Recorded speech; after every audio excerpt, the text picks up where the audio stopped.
Ông tin rain up in tràn lim nơi bên miền kiệt sơn, các chú rút ta keep a fun, hát yên bên nơi lòng cái lần, các ngân tình phúc truyền đã sinh được, cái tông chỉ được khả hụt, lỡ luôn gặp cái xin đừng bị thiên liêm dạo nơi cái lạ trên chiến thắng,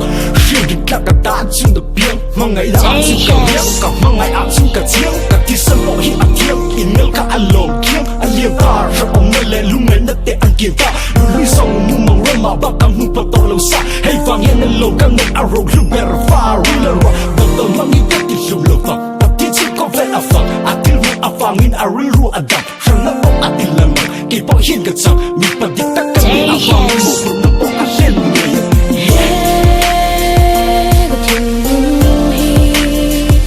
Ít mẹ dung ấy Có đủ bèr chê Hãy subscribe cho kênh Ghiền Mì Gõ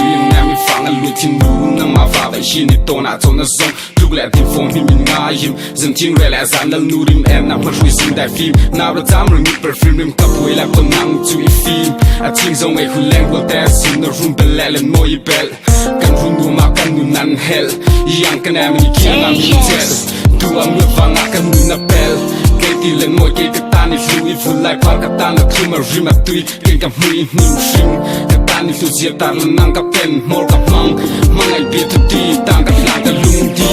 Yeah, it's a new boy,